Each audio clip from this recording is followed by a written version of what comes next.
Welcome to another episode of Barely Handy. I'll be your cameraman today. Jeff will be joined with Josh and Teddy. Hi, everyone. He'll be the one doing most of the work while I'm recording. I'm the automotive expert. I think between us, I've done the most work on cars. Yes, no, maybe so. Easier trying to do something with the moisture in my right. headlights. As you can see, we got a very wet headlight. That's on both sides. So for this issue, it's going to be likely a failed gasket. And there's two real solutions. You can replace the gasket. You can do like a Band-Aid where you add some silicone bead around the gasket and hope that seals it better. Or if you got a car that's older, maybe one that you don't care about as much, you can do the cheap and dirty route and drill 3 roughly spaced drain holes, and that'll let air circulate and it'll keep your headlights from getting condensation.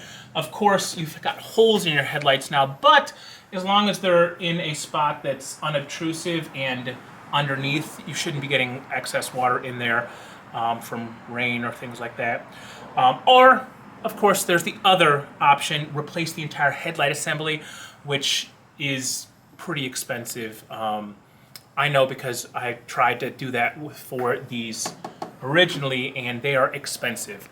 We even went to a salvage yard to look for headlight assemblies and could not find them because those are taken very quickly off cars. So we'll be taking this off. I've already unscrewed the 2 mounting screws. There's just the wiring harness on the back to pop out. And Josh is getting a flathead to help me get those tabs off. And then, we'll brainstorm how to get the water out of there. Right now, I'm not sure. What happened to the vacuum cleaner? It's right there. All right, so we have removed the headlight assembly. We disconnected the harness, which was more difficult than it should otherwise be, but then again, that's how it goes. I'm taking off all of the removable rubber gaskets. Our handiwork from last time is right there. I installed a new bulb and mounted it in place with JB Weld plastic, a favorite of mine. JB Weld, please sponsor me. I love you so much. You are the Barely Handy patron saint, more or less.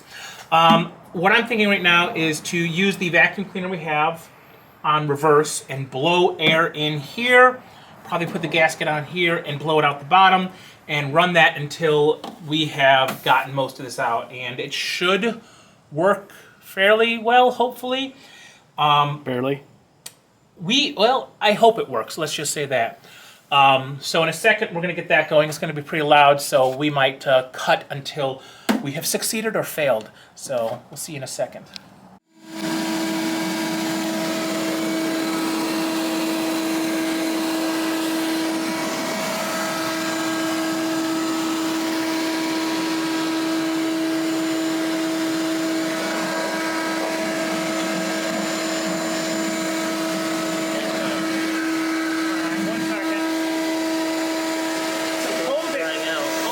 All right, we have used the vacuum the shop vac to push a lot of air through here. As you can see, there's still a little bit of water, but apart from taking off the front of this bezel to really get in there, or you could do a hair dryer, just sitting there for 10, 15 minutes maybe. I know I've also seen running the headlights.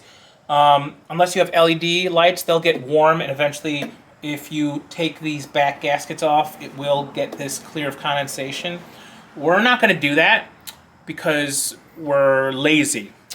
Right now, I've inspected the gasket and I don't see any obvious damage.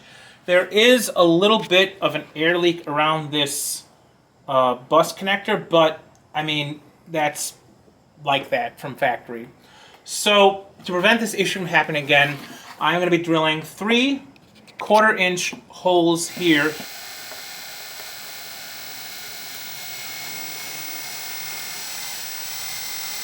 Microplastics. Oh, Josh, you can put that in your vape. Trying to go slow just so I don't crack anything. All right. And we will slowly back it out. A good tool to have when you're doing leak tests and stuff is you can order it on Amazon. It'll be a smoke machine, but we don't need that because we have Josh. All right, go ahead.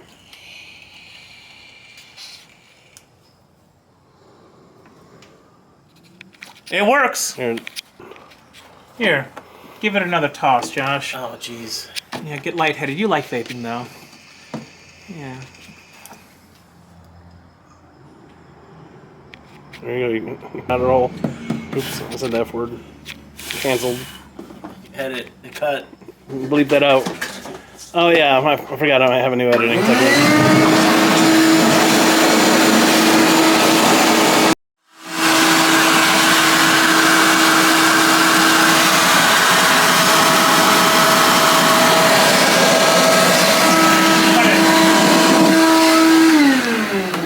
You need to put that piece of plastic back. I already did. Oh, you did?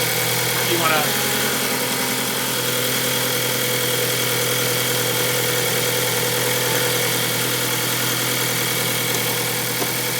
I'm just doing my oil change. Been doing my own oil changes for quite a while. Once you get used to it, it's really pretty straightforward. Requires just a few simple tools. You're going to want some way to get your car off the ground. I find that these ramps work well for just a simple oil change. You could do car jacks, but for me, this works really well. You're going to also want an oil drain pan, which I have as well. After you've done your oil change, you can fill the used oil jug with the used oil, drop it off at your local auto shop store. And then you're gonna need a socket for your oil drain plug. Determine what size yours is. And then if you have a splash plate like I do, you'll need a screwdriver and the correct bitting to remove the splash plate. So, gonna remove the splash plate. The one thing you might find trouble is if the oil filter is on too tight. They're only supposed to be on there hand snug. All right, it's not a pressure fitting. It's not under pressure. It should not be over torqued, over tightened, because they can be a pain to remove. So if you do your own oil changes, don't tighten the oil filter too much, because your future self will hate you. So I'm gonna get to work. When I am starting to drain the oil, we'll cut back to it. All right, time to drain. I got a glove on. I did take the car out for a little bit, so the oil's warm and circulating. It'll flow a lot better. It will be pretty warm, so you're gonna wanna move your hand out of the way quicker, sooner than later. He opens it and then oil comes out. Yeah, if you open it and no oil comes out, That's an issue. just means you need to put more oil in it, like my old Cadillac.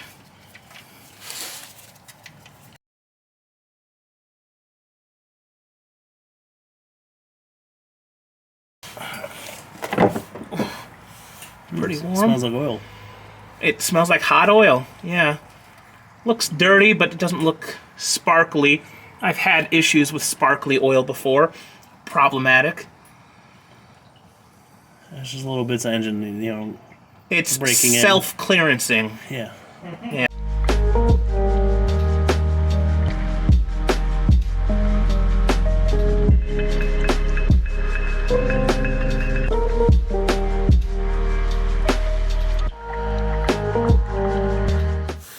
All right, as you can see, we are down to a little drizzle, which good enough for me.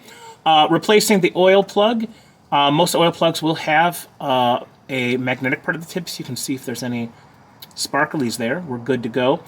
When you replace it, just like the oil filter, do not over tighten it. All right, you're doing yourself a disservice to your future self when you're trying to struggle to get this thing off.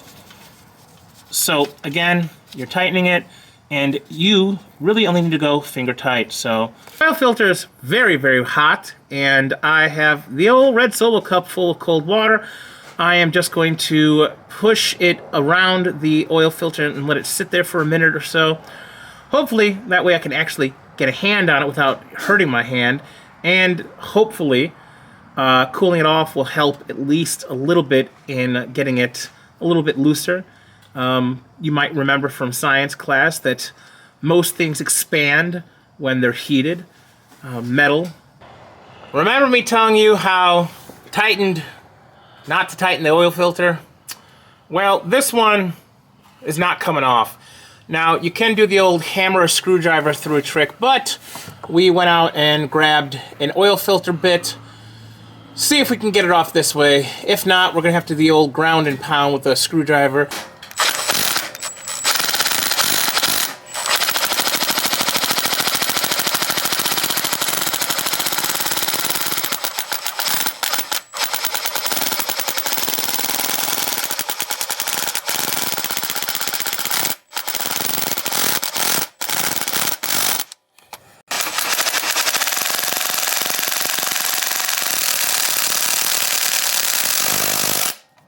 Nope.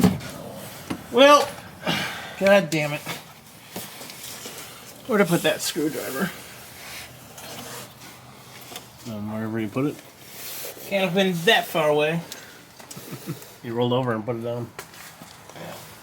Up, I rolled over on it. Yeah. Alright, this oil filter is now permanently part of the car. You want a smaller screwdriver or no? We'll see. Okay. There's a lot of surface area to punch through, that's why I was asking.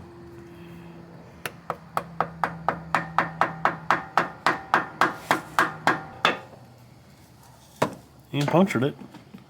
Alright, we'll let that drain for a couple of years.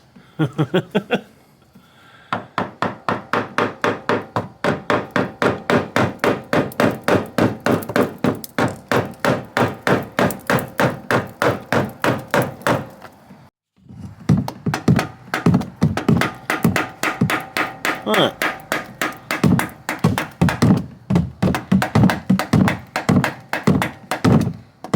Watch out for the splatter.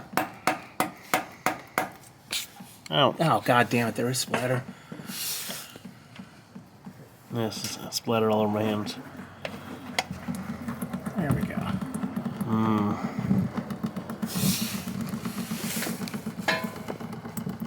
Oh god, yeah. Alright, go for it.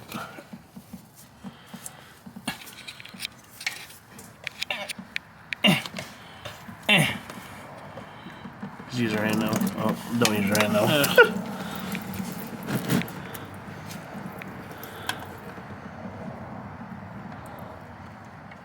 This screwdriver might need to be cleaned off a little bit. I don't know what you're talking about. What's the problem? That's the chocolate. Yeah. Oh god, yeah. Jesus Christ. Ew. Oh, God. Alright, that's good. Well, you know what? Easier than last time. Last time I had to hammer the thing straight through for it to come off. Alright, just let it sit there and drip dry for all eternity. Do you want to grab some shop rags for me or towels? We don't have any of those. Really? I thought you bought some. They're literally over there. No. It says thousands of uses. Oh, the Tubbo towel? Yes. Oh, I love Tubbo towel. Yeah, can I have some, please? Sure. All right. So, as we saw, oil filters can be a real pain to get off, but we went the destructive route, but it worked. Hopefully, it won't be that difficult in the future, but hey, that's an option if you need to. We got the new oil filter here. Don't forget, before you put it on, you can use a little bit of the old or new oil if you got that handy around the gasket. That way it doesn't seize on there, hopefully. And then we're going to go ahead and screw this on there lightly.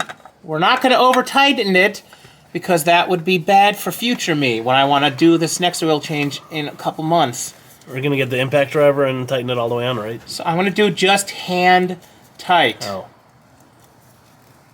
Damn. That's good enough. Good enough forever. We put the splash plate back on. I put it on backwards first because I'm stupid, but we've got that fixed, and now we're gonna fill it up.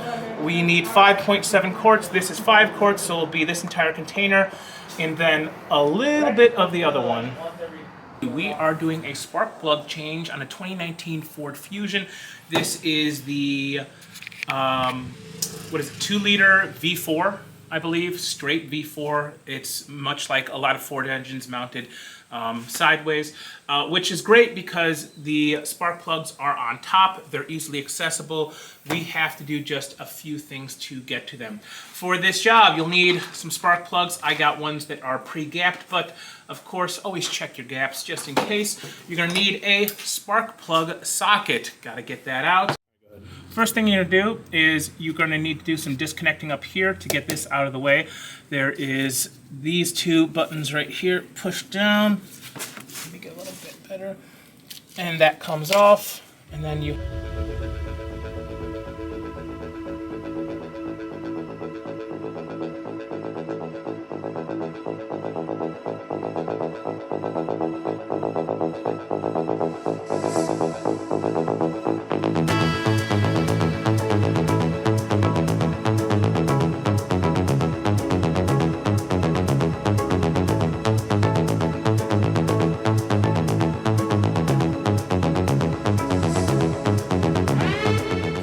hopefully I'm going to be able to do that. Next up, we are going to remove these little harness clamps.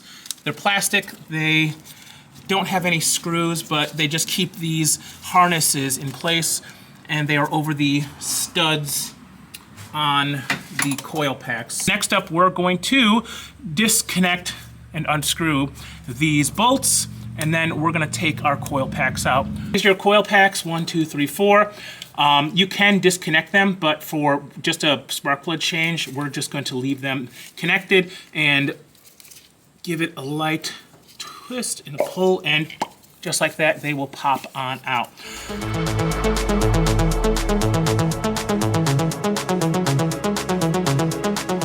All right, we have removed the spark plugs. I will just remind you, make sure you have a long attachment extension for your socket. I did not have a long enough one on initially, but I got it on there. They do take a little bit of force to break through after they've been torqued down, so make sure you're giving it a bit of force and it should eventually come out. We have the old ones pulled. We're replacing them all just because we got a set of 4. In particular, we're replacing these because of this one right here. You can see how dirty this is compared to the other ones, just by the amount of soot and buildup. And again, if you're looking at the points and the actual... Number 2 doesn't look very good either. Well, yeah. So you're going to get your new one, take a look at it, and make sure that it matches up with the threads and the points, and these are pre-gapped, so they should be good to go.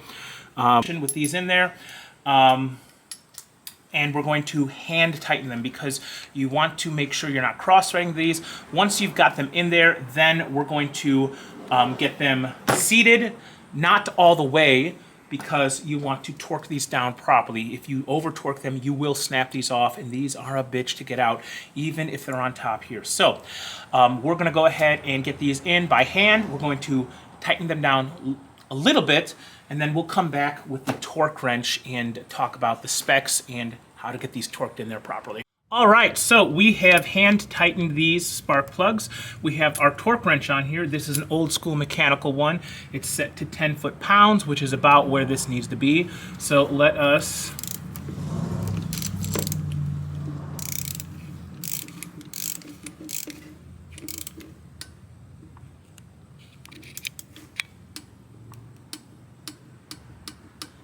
that's it.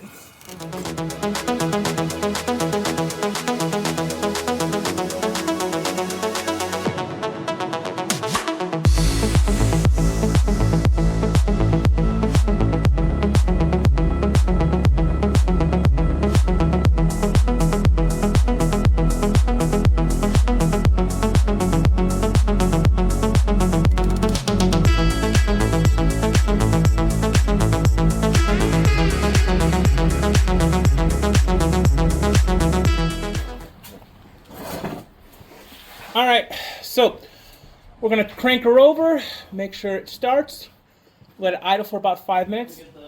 So, I've never changed spark plugs before, but thankfully on this engine, it is honestly pretty straightforward. Whenever you're ready.